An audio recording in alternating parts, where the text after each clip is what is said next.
Good afternoon, everybody. Welcome to the Ocean Pavilion. I hope that you've been attending many events over here for the past 5 days. I'm Masanori Kobayashi from the Ocean Policy Research Institute of the Sasakawa Peace Foundation. It's our pleasure to welcome you, and I would like to announce the opening of this panel side event entitled Fishery Policies to Adapt to a Changing Climate and Ocean, organized by the Ocean Policy Research Institute of the Sasakawa Peace Foundation.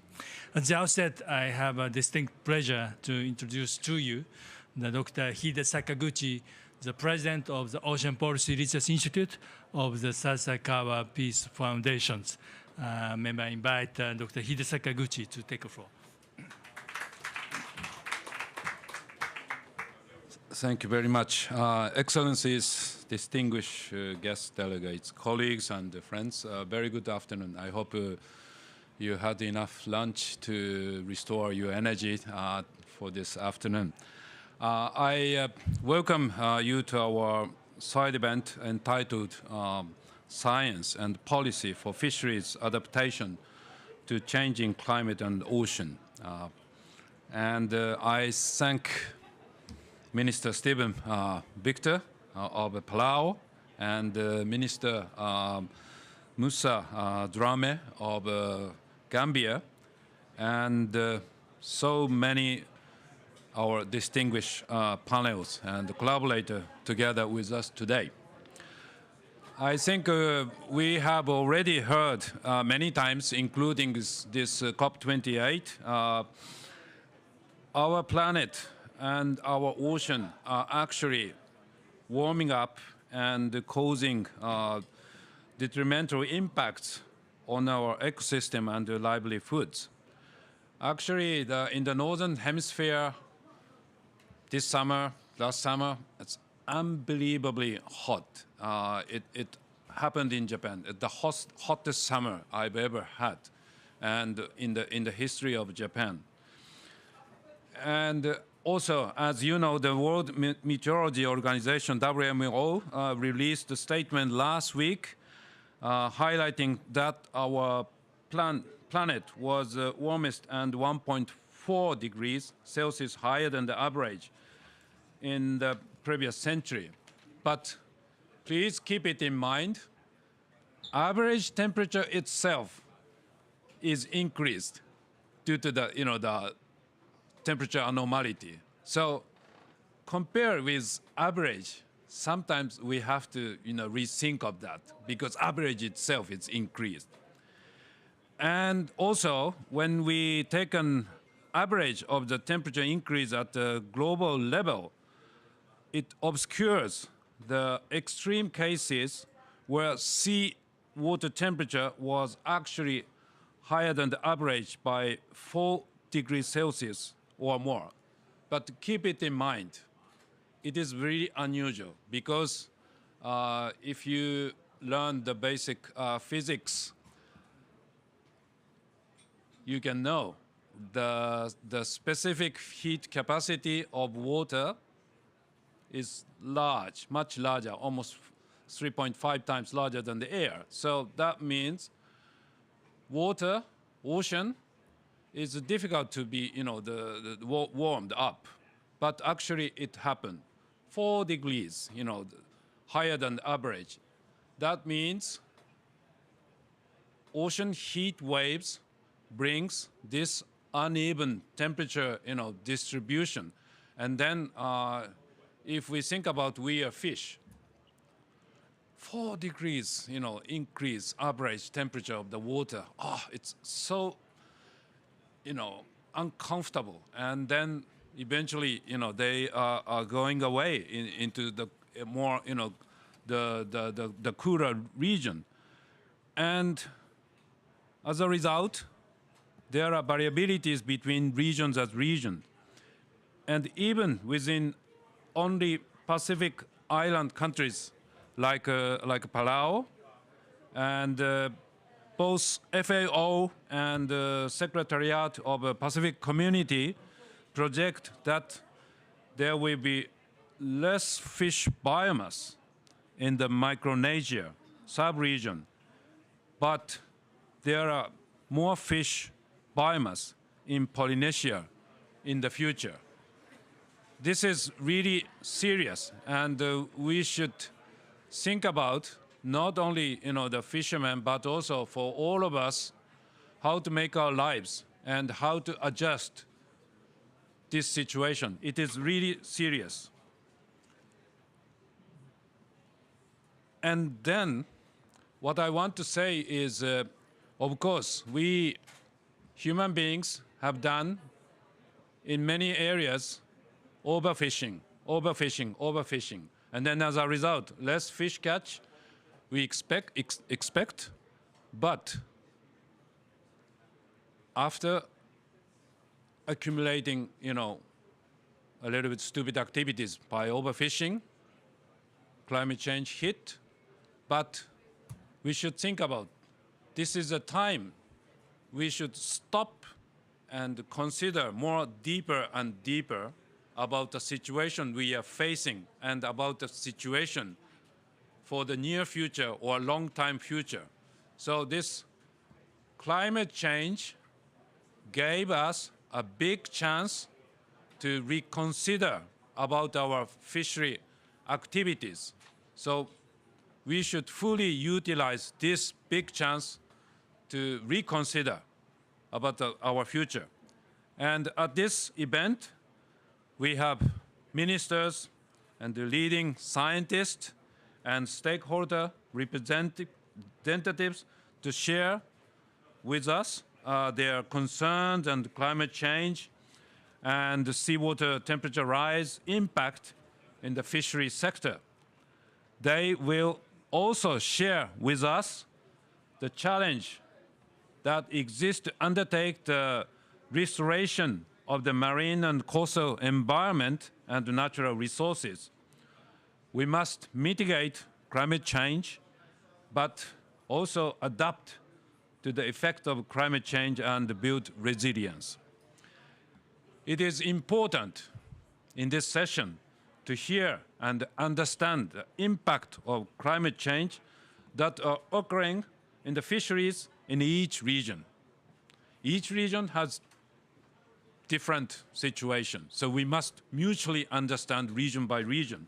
And I hope that we can then all think together about the wisdom of adapting to the changes. I count on you for your support and look forward to multiplying our collaboration in the future. Thank you very much.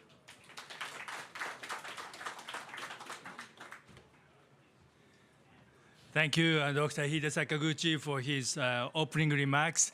I'm very pleased to have very distinct panelists for this afternoon.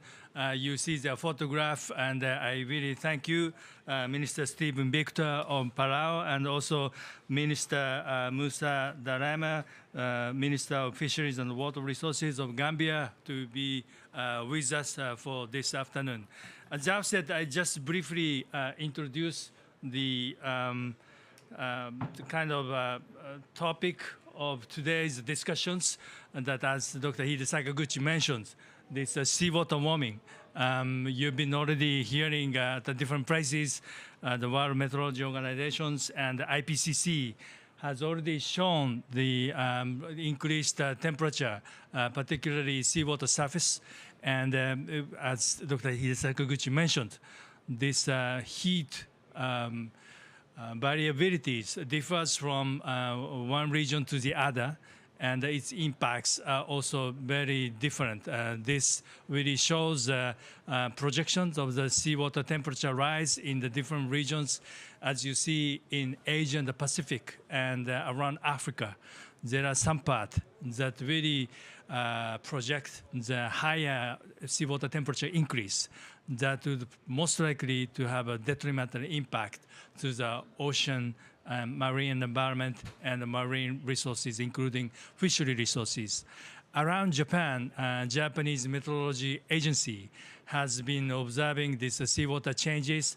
This map shows this is January 2023 and August 2023. So you see the red color part that really shows the abnormality of the seawater temperature from the average for the past 30 years. In terms of the fisheries, you see the wild fish catch has been rising for the past few decades, now stabilized, but at the same time, Japan, that used to be a #1 fishing nation, has been losing its fish catch and went down to the 8th of the world in terms of the fish catch now. We have multiple factors behind this as Japan has been losing its fish catch. But one of the factors in connection with the seawater warming is this, we call it marine desertification or the rocky stone denudations. Seagrass has been disappearing. It's not because the seawater is getting too hot, but it's because the predator fish survive in the wintertime when the seawater temperature is supposed to drop down. And now, because it stays warm, predator fish survive over the winter, and then they ingest the seagrass, and also there's an outbreak of the sea urchin, and that has been reducing the habitat for many of the fish stocks. One of the islands called Tsushima Nagasaki, they have been trying to overcome this fish stock decline and stagnation in the fishery sector. Again, there are multiple factors, but one of the measures is to promote aquaculture, the tuna fisheries, and create a kind of branding, promotes their local tuna meat from the aquaculture farm. They also try to eradicate predator fish that actually ingest lots of seagrass and then that doesn't have a good flavor, and actually it releases some odor. And by eradicating this, local restaurants and women are trying to promote such an unused or underused fish as a source of the food for the local cuisine. So that kind of innovative approaches has been raising the income of the fishermen by 1.5 times or 50% more over the past 6 years. In my hometown, the Hayama, Sagami Bay area, outbreak of a sea urchin was turned into the new business opportunity for the local fishermen. The agriculture farmer that used to discard the outer leaves of the cabbage are now giving that outer leaves cabbage as a bait for the sea urchin that are collected by the volunteer scuba divers and snorkelers, and then they are placed in the tank and fed with cabbage, and the local supermarket for the first time selling the sea urchins in the region as well. So by doing this, we value this cross-sectoral collaboration, multi-stakeholder partnership, and interdisciplinary approach. We tend to focus more on marine biology and marine ecologies, but at the same time, the blue economy businesses really require multidisciplinary trained professionals that understand the management, policies, finance, and marketing. So we also intend to promote such leadership and human resource development that who actually have an interdisciplinary knowledge and skills to support blue economies. So with this, first I'd like to invite Minister Stephen Victus, who will also tell us about the perspectives for promoting sustainable fisheries and its the impact of the climate change on the fishery sectors. May I invite Minister Stephen Victus to take a floor.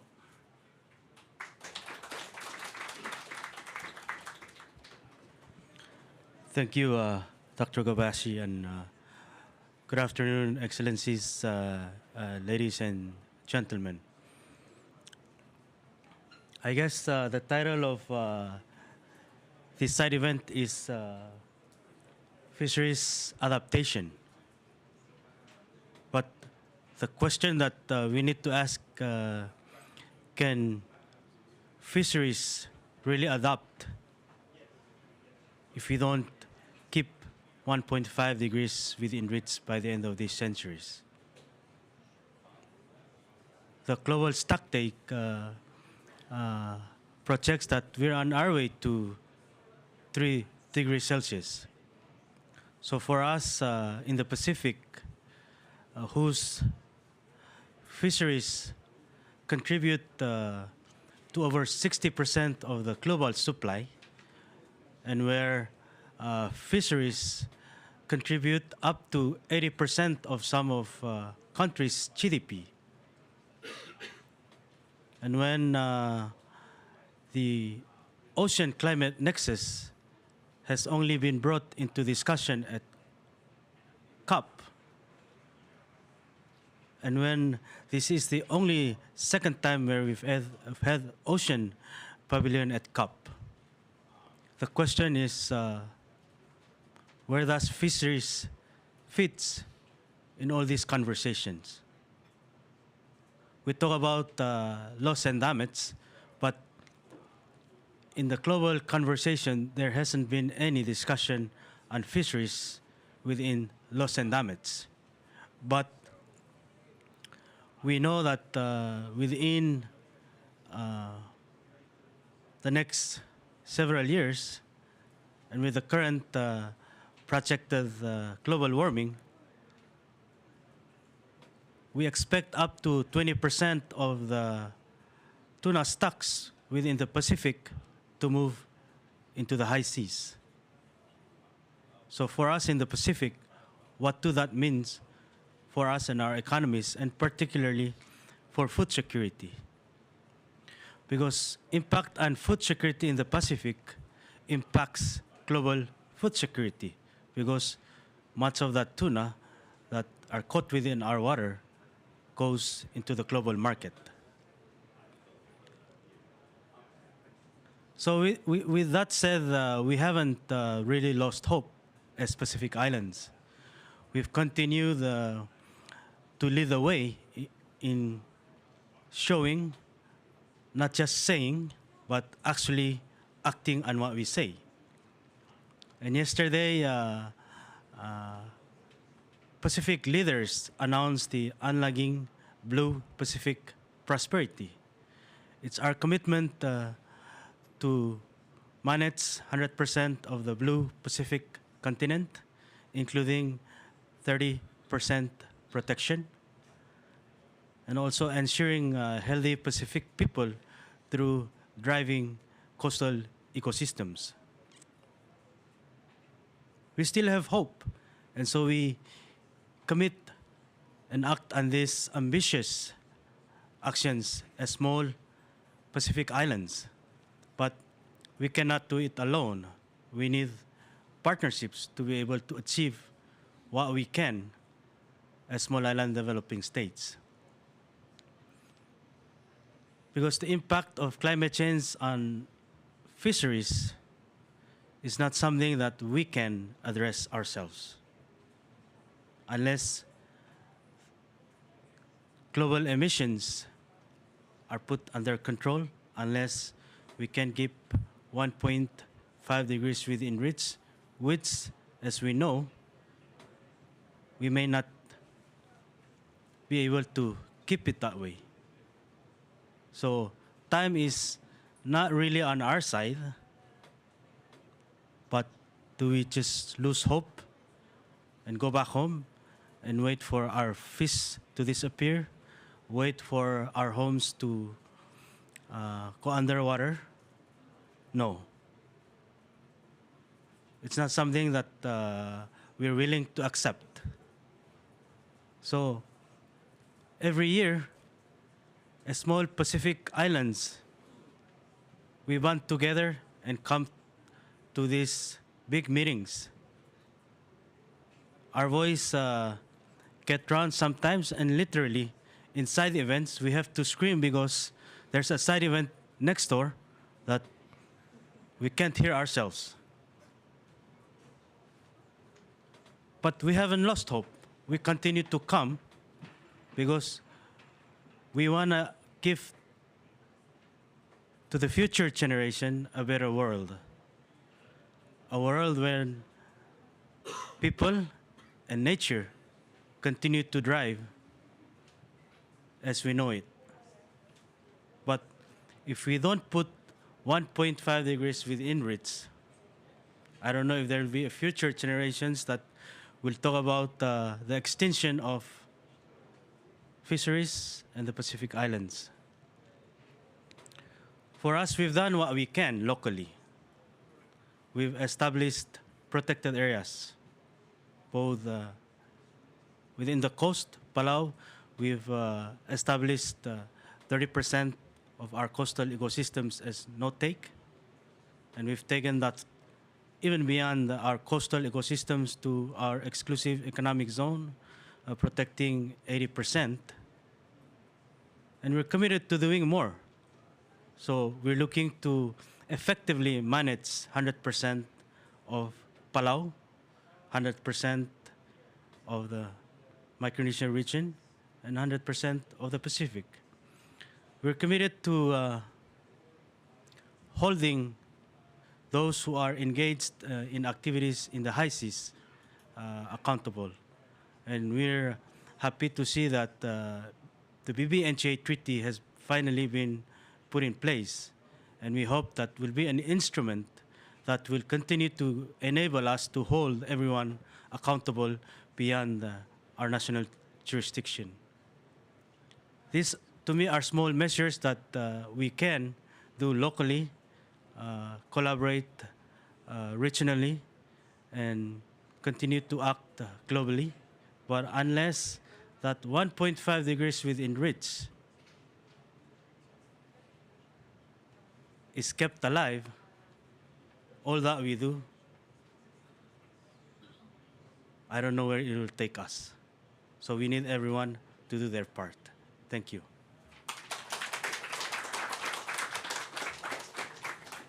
Thank you, Minister Stephen Victor, Minister for Agriculture, Fisheries and Environment, the Republic of Palau, giving us a very strong messages and encouragements to work together toward a healthy climate and a sustainable ocean. Palau is a leading front-runner country to achieve 100% sustainably managed ocean and also championing the actions against climate change. I'm very pleased to have Minister here with us, and we really look forward to working more closely for Palau and international communities. Next, I have a very distinct pleasure to acknowledge and invite Honorable Musa Drammeh, Minister of Fisheries and Water Resources, Republic of the Gambia. We had Japan, the Tokyo International Conference on African Development last year.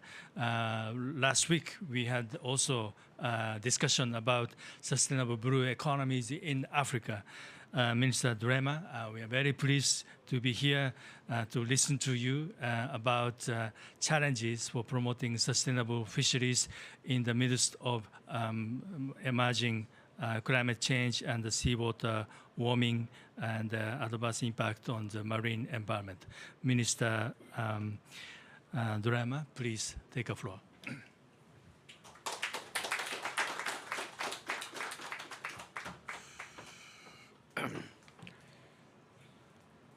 Colleague ministers, distinguished ladies and gentlemen, I would like to express my sincere gratitude to the organizers for inviting me to this esteemed gathering, side event on climate change adaptation in the fisheries sector.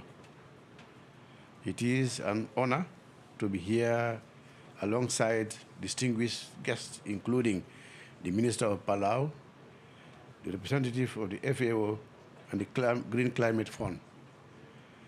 The marine environment is undergoing profound changes due to the impact of climate change, particularly the warming of seawater. These changes have significant implications for the fisheries sector in the Gambia, as we are witnessing both observed and projected impacts on our valuable marine resources. With the rich coastal ecosystem, The Gambia is highly vulnerable to the effects of climate change. Rising sea temperatures have already disrupted the delicate balance of our marine ecosystem. This disruption has directly affected fish species vital to our fisheries, including pelagic species like Stalinina and Bonga, locally called in the Gambia. These species, which account for a significant portion of our catches, have experienced declines in abundance and shifts in their distribution patterns. Furthermore, the warming of seawater has disturbed the reproductive cycle of many fish species, including the decreased breeding success and reduced recruitment. This poses a severe threat to the long-term substantially of our fisheries and livelihoods of our coastal communities, who heavily rely on fishing for their subsistence and income. In response to these challenges, the Gambia has actively engaged in initiatives aimed at adapting to climate change in the fisheries sector. One notable initiative is the Climate Resilient Fisheries Initiative for Livelihood Improvement Project, PRORIFISH, currently being implemented by FAO and funded by the Green Climate Fund. This project will play a crucial role in enhancing the Gambia's adaptive capacity and resilience in the face of climate change. The PRORIFISH project is cross-cutting. It's a cross-cutting initiative aimed to directly benefit approximately 168,000 vulnerable Gambians, with more than half of them being women, whose livelihoods are intricately tied to the fisheries value chain. The project focuses on three interlinked components addressing vulnerabilities in our artisanal fisheries infrastructure, enhancing aquaculture development, and restoring mangrove ecosystem. Mangroves serve as breeding grounds and nurseries for many finned fish and shellfish species. Notably, the PRORIFISH project not only seeks to build resilience, but also offers significant mitigation benefits. Over its lifespan, it is estimated to reduce approximately 238,519 tons of CO2 emissions, primarily through the restoration of around 2,350 hectares of mangrove forests. As the first GCF-funded initiative with a major focus on fisheries, the project has potential to be a catalyst for broader transformation towards sustainable and climate-resilient development. However, we recognize that the challenges posed by climate change are complex and require collective response. We cannot address these issues in isolation. Therefore, I would like to emphasize that the importance of international cooperation and support, as well as the pivotal role of organizations like the FAO and the Green Climate Fund in assisting countries like the Gambia in building resilience and adapting to impacts of climate change in fisheries sector. In conclusion, I wish to reaffirm the Gambia's commitment to addressing the impact of climate change on our fisheries sector. We are grateful for the ongoing support provided by FAO through the initiative like the PRORIFISH project. However, we recognize the much work remains to be done. I call upon the international community to strengthen collaboration, share knowledge and resources, and extend their support to developing countries in their support to build climate resilience in the fisheries sector. On this note, I thank you all for your kind attention.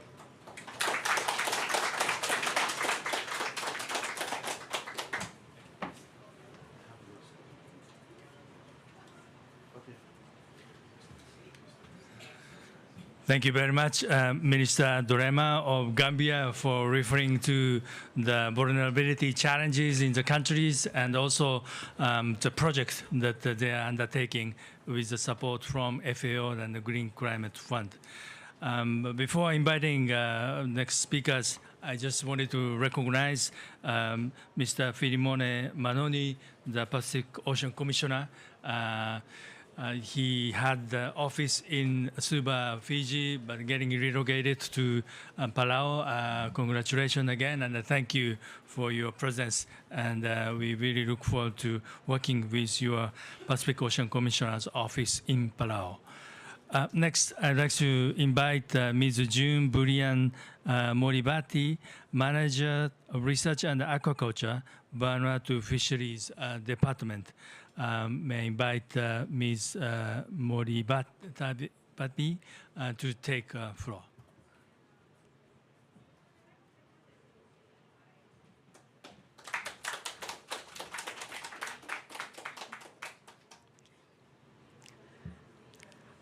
Good afternoon, distinguished guests, honorable ministers present in the audience this afternoon, ladies and gentlemen, and chair of the panel.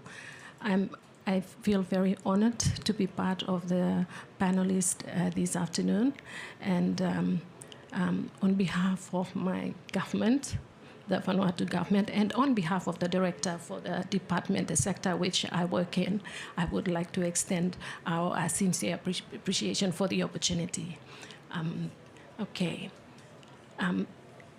Science and policy in fisheries. I would like to add on there for sustainable fisheries in the Pacific, and particularly for Vanuatu. I would specifically speak on Vanuatu in this afternoon. Vanuatu is a country, is a small island country that consists of volcanic islands, 83 small islands, that is very prone to natural disasters. In the year 2023 alone, to date, we have had 3 cyclones, Category 5 cyclones, within the space of less than 6 months. And one of those cyclones, which we have never had in the history of our country, is the twin cyclones that hit within the space of 12 hours.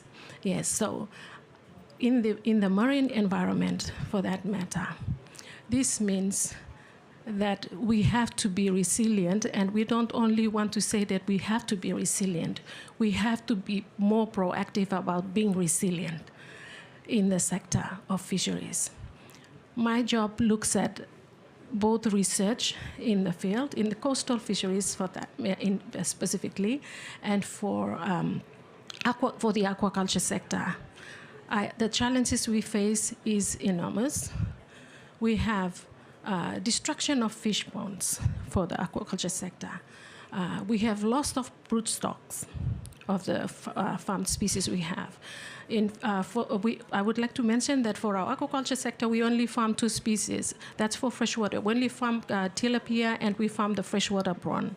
And we have completely lost the brood stock species for our freshwater sector.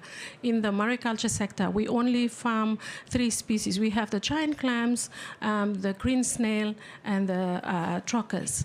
I would, at this point, like to thank the Japanese government, because it is through the JICA funded project, which has just ended, the 6-year project with its 3rd phase has just ended. We have been able to recruit brood stock from all the way from the Tonga, the kingdom in the Pacific, to replenish, to build our brood stock.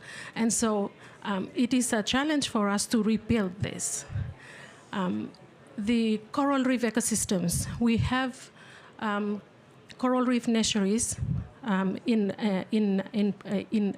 have been working on our coral reef nurseries, but our biggest challenge to that, to replenish the breeding grounds for our fish stocks, is that we have been having, because of the high sea level rise in temperature, in the temperature, we have been having outbreaks of the Acanthista planki sea star, which destroys basically all our coral reef nurseries.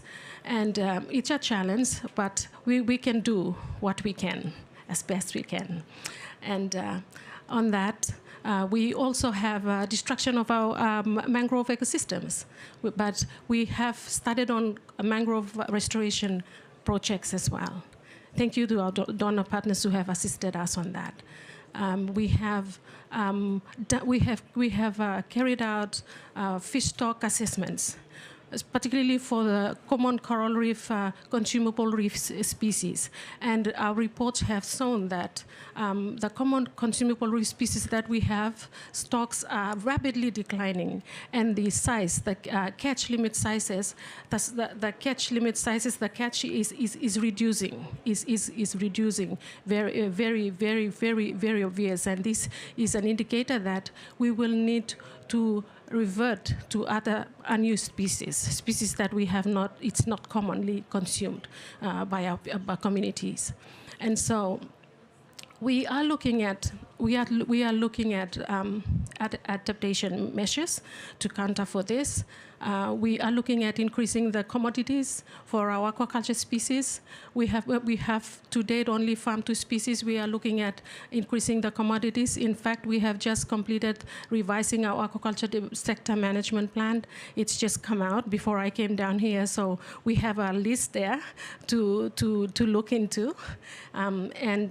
We have our fish fat, the fish aggregating device project, that is also a way for our team to research into new fishing grounds for our fishermen. And so these kinds of measures will need a lot of manpower. Another big challenge we have is that there is lack of human resource to do this work. I have just a team of 4 researchers to carry this task for the whole country. And so this will need to be looked at. The other challenge is that these people come on board as people who will be trained on the job. And so capacity building is a need. We need to train these people on how to carry out this task. And so I would like to say that we will continue to need assistance from the donor partners, regionally, globally.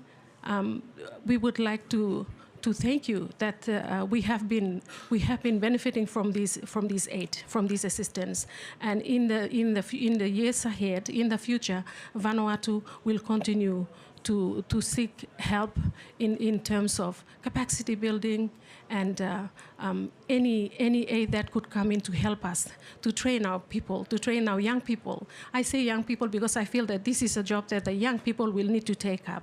As climate champions, we need to train them to be technical people to take up this work. And so on this note, I would like to conclude what I have to say this afternoon. And I thank you again for giving me the opportunity to be able to speak this afternoon. Thank you. Thank you very much, Ms. June Bryan Moritabiti, Manager Research and Aquaculture, Vanuatu Fishery Department. We consider your project, this shellfish conservations, as one of the prototype success stories. My colleague Toshi Watanabe visited Vanuatu a few years ago, and Minister Ralph Ragambau also encouraging us to return and promote your success stories to other Pacific Island countries as well. I now have a pleasure to invite Dr. Francisco Arias-Isaza. We call him Captain Arias, Director General, Institute for Marine and Coastal Research, INVEMAR. I had the pleasure to visit his institute last September, and I'm very pleased to have you, and I look forward to listening to your remarks. Thank you.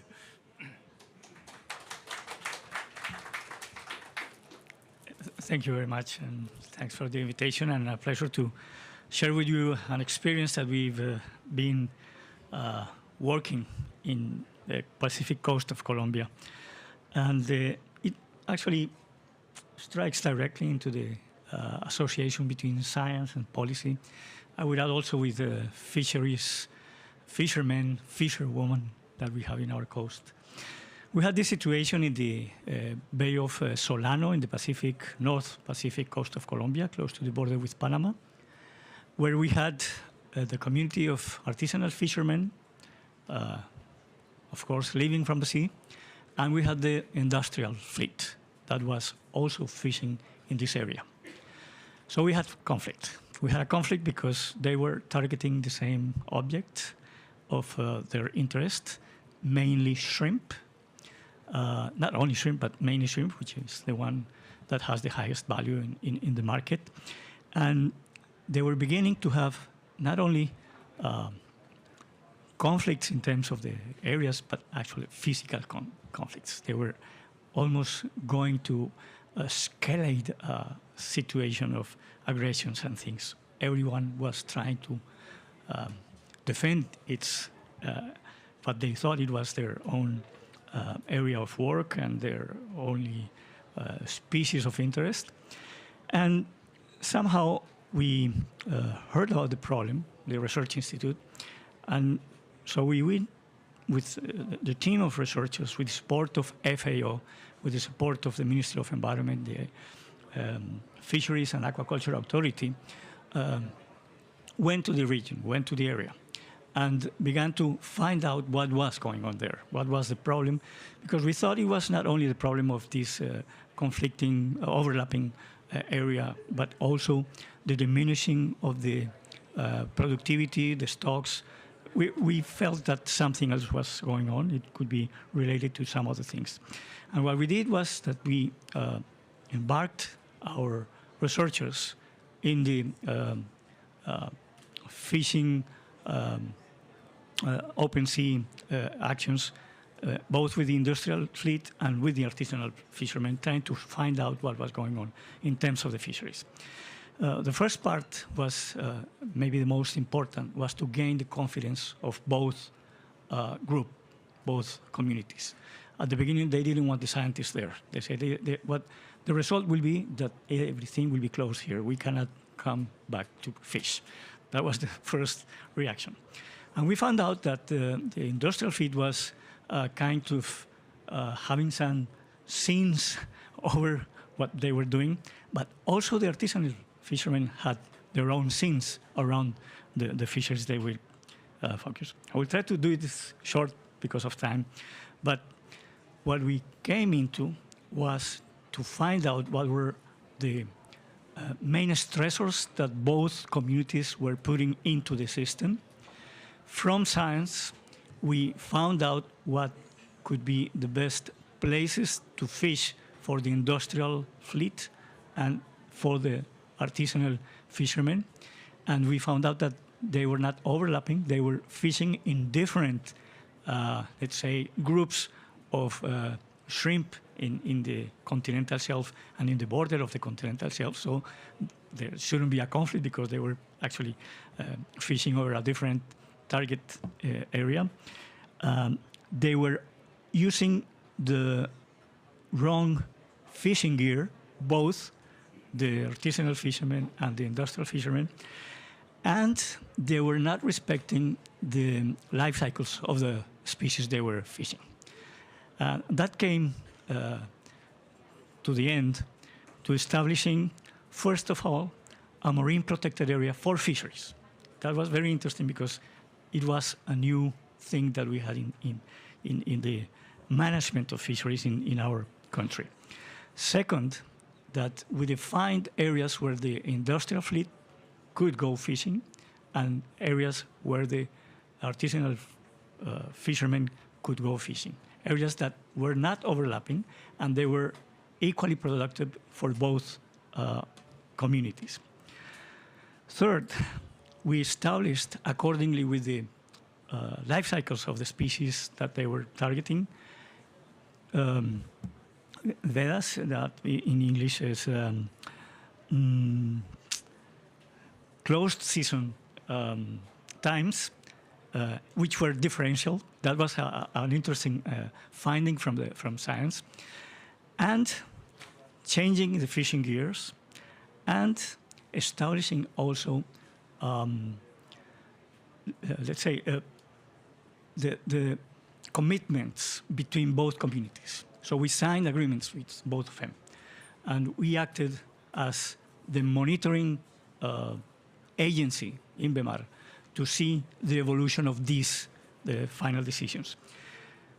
Some other, let's say, co-benefits of the experience was that changing the fishing gear with gear that didn't have the drag that the former fishing gear had came into the reduction of the footprint of the vessels out at sea. So we were also contributing to lowering the carbon footprint of both fleets, actually. Second, productivity for both communities was enhanced, but more important, productivity that was sustainable. And now we have this situation where these two communities that were in conflict are now working together. The artisanal fishermen didn't have the capacity in terms of calls to mobilize their products, so they were paid very low because they were in the risk of losing their products. And so now the industrials are actually providing part of the needed cold chain that the artisanal fishermen were needing. And the industrial fleet was needing labor, was needing fishermen. And these were the experts. So now they are having and participating in the industrial fleet activity. So at the end, this is a success story that I wanted to share. And first, well, we have the science to support the decisions. Second, we have the policy makers, the Ministry of Environment, the Fisheries Authority, and the regional environmental agency who was responsible for declaring the marine protected area. But most important, regain the trust in both communities, and the environmental results are very promising. Thank you very much. Thank you, Captain Arias, and we really look forward to learning more about your success stories. This conflict between the industrial fishers and artisanal fishers is really prevalent in other parts of the world, but thank you for sharing that success stories. Let me then invite Dr. Tarub Bari, Fishery Resource Officer, Resilient Team, Fisheries and Aquaculture Divisions of the FAO, who will share with us how the FAO is trying to help the countries in building resilience against the climate change and seawater warming. Dr. Tarub. Thank you for the floor, and I'll be quite brief because I have another event right after. So yeah, I'll just present a compilation of knowledge that FAO has produced a few years ago, but that is still extremely relevant, where we try to understand, take stock of what we knew about climate change impacts on fisheries and aquaculture, but not only highlighting the vulnerabilities and what was happening, but also providing a set of solutions, so what can be done. So we think that it is quite a unique compilation that is still extremely relevant and that is still informing a lot of project proposals that are being developed, including the ones that we have heard today that are supported by FAO. So when it comes to fisheries, so I think that some other speakers have referred to this, on the fact that the productivity of the waters is changing. And there are two elements that I would like to highlight in relation to that. First is that the tropical areas are the areas that are the most vulnerable and that are the likely big losers of these changes. But then there are also winners in the sense that the temperate areas where you will have the projections say that the productivity is likely to increase in those waters. So there are also some opportunities that arise. And then we heard also about invasive species and the fact that there are newcomers in those waters that we will need to learn how to use, how to market, how to eat. And so these are also opportunities that can be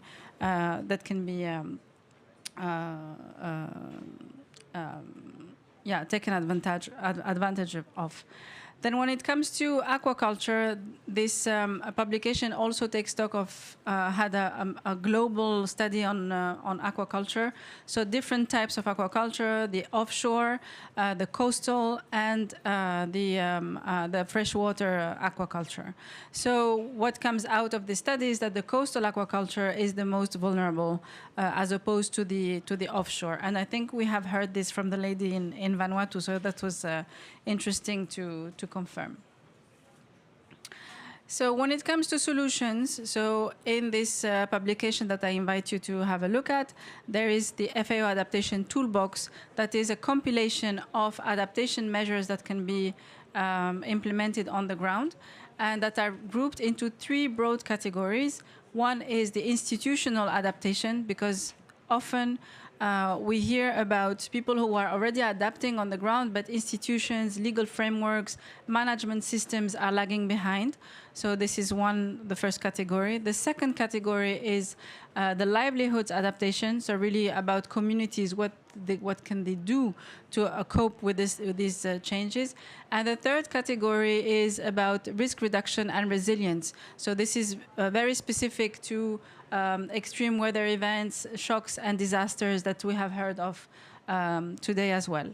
And then in terms of mitigation, so whereas the aquatic food sector is considered to be a minor emitter of greenhouse gases, there are still some rooms of reducing emissions from that sector. So this is included in the publication as well.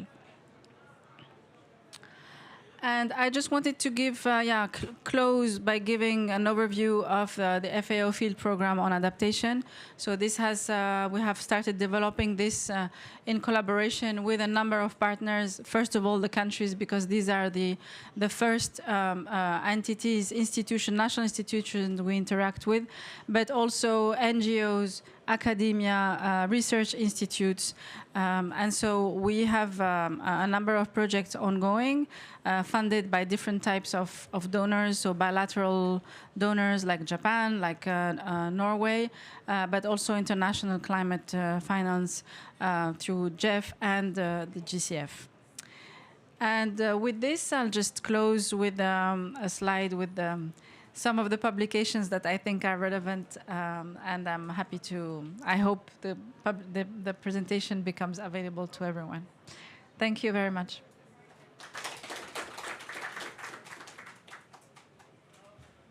So thank you, Dr. Taroub. I'd like to have one more voice from Asia, Mr. Paradeep Vangi-Surya, Administrative Secretary, National Fisheries Solidarity Movement, Sri Lanka. Please take a floor.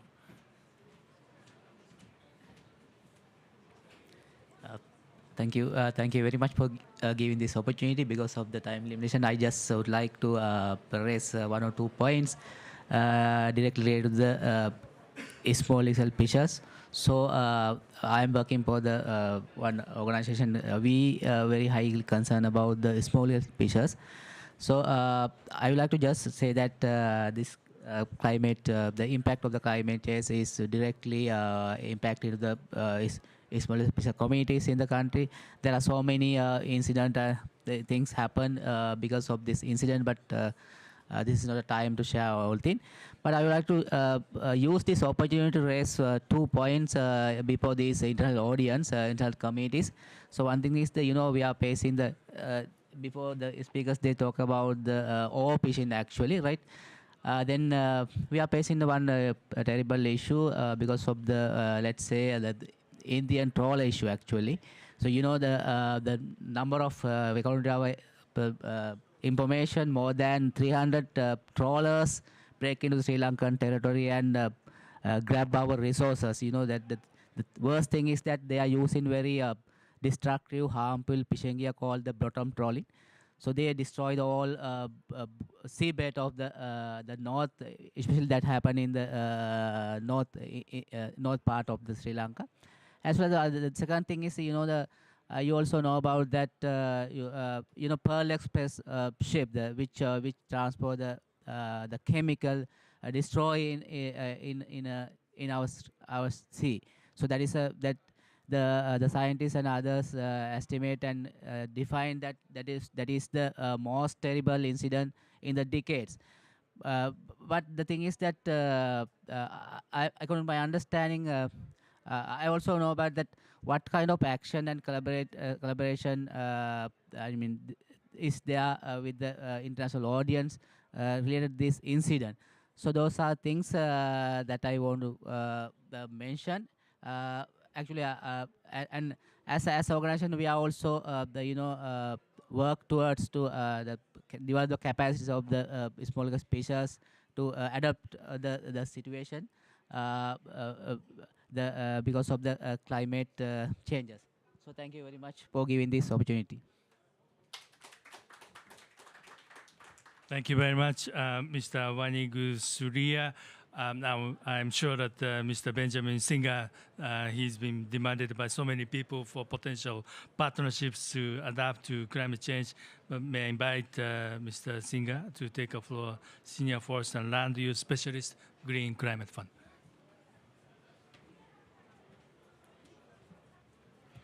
Thank you very much, and it's a pleasure to be here. GCF is the largest dedicated climate fund. We have over $13 billion of assets under management at the moment, and we've just completed a new replenishment for our cycle starting next year of approximately an equivalent amount. And we're particularly grateful to Japan for having made such a generous contribution for the upcoming cycle. So thank you very much. I'm being told I need to keep it short, and I'm going to build on what our colleague from FAO, Tarub, mentioned. She took a whole chunk out of my presentation, so that's going to be perfect, about the link between fisheries and climate change, because it's not always obvious, but I think our previous speaker from FAO made provided a very good overview of that. So that provides the reason, the rationale why the Green Climate Fund should invest in fisheries, because there is such an intimate relationship with climate change, both from a mitigation side and from the adaptation side. But it's even more than that. Fisheries are obviously about climate change, but they're also about biodiversity. They're also about livelihoods, especially of poor populations. In many countries, you find that the populations living in coastal areas are actually poorer than the populations living inland. So you have a link with poverty alleviation there, and obviously food security, since fish in many if not most places around the world is a very important, if not the primary source of protein. So far, GCF has committed $1.3 billion, so about 10% of our portfolio, to 35 projects in coastal and marine areas. And these have benefited over 220 million people around the world. These focus on restoring marine fisheries, on restoring mangroves, early warning systems, and also sustainable fisheries. And I'll just close on one example that we have currently in our pipeline, which it's called Blue Halo. And it's a proposal that's currently being developed for Indonesia with our partner Conservation International. And the principle is a very interesting one. It's focused on protecting certain areas which are known breeding areas for fish. And as these populations grow, because this area is protected, the populations radiate out of that protected area so that the fish stocks and the fish populations can be regenerated around this protected area, therefore providing sources of livelihoods, of food security for the local fishers and their communities. So that's currently being developed. We hope that it'll go to our board for approval next year. Thank you very much. Thank you very much, Mr. Singer. And this blue area, yesterday I've been also hearing a lot at the meeting that I attended with our foundation president. We're a bit pressed by the time. May I invite Ms. Sari Yozel, Director, Environment Security, Stevenson Center.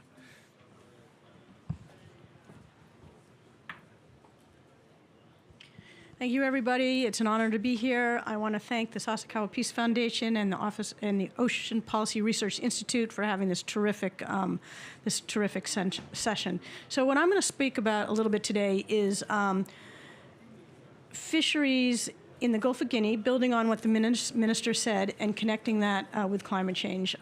As we know, the Gulf of Guinea has some of the world's richest fishery resources, stretching from Senegal to Angola.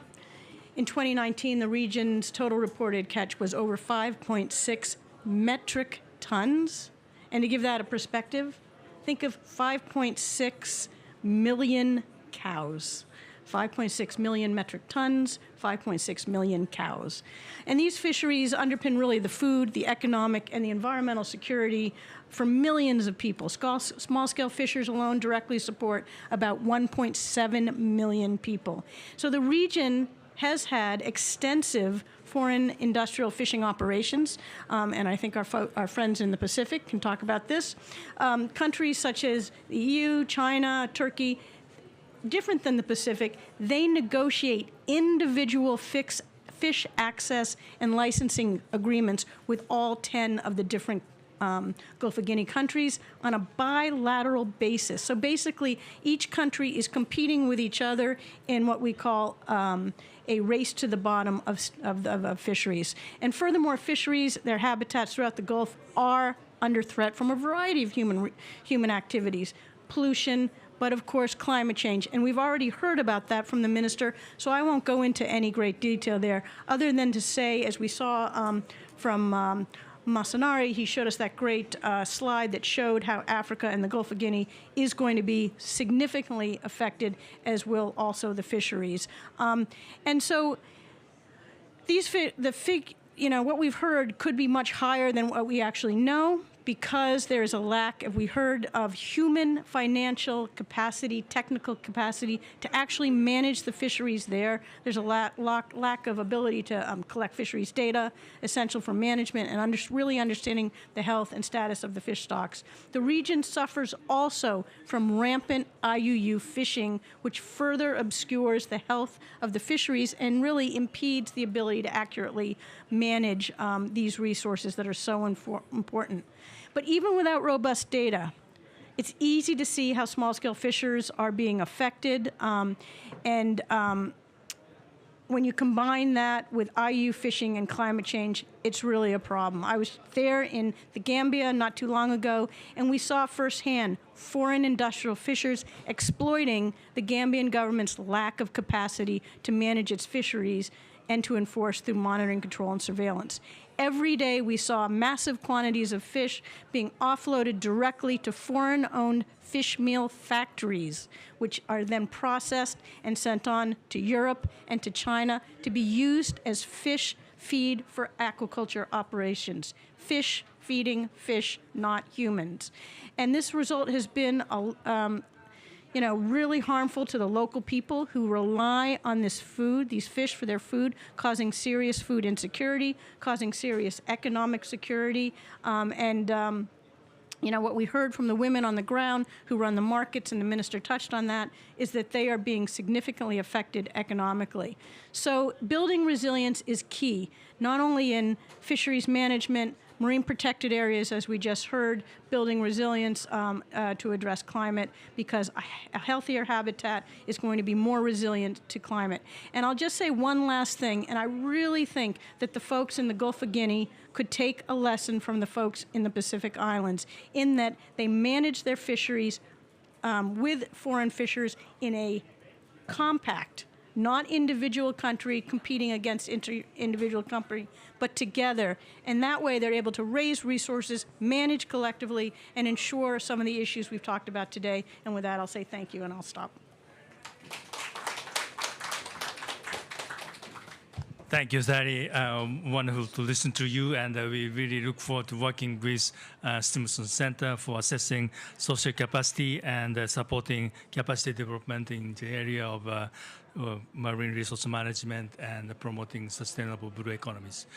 I was supposed to invite speakers on the stage and entertain the discussion, but unfortunately we went out of the time, and I hope that you can continue the conversations. I would just like to say that government of Palau is organizing a marine spatial planning side event here at 8 o'clock tomorrow morning. President Srangel Whips Jr. is speaking over here at 8 o'clock, so be sure to wake up on time. I'm sure that the Pacific colleagues will already up at 3 o'clock in the morning, but I hope that we can meet and continue conversations. Once again, thank you for your presence and enthusiasms, and we really look forward to working together with you.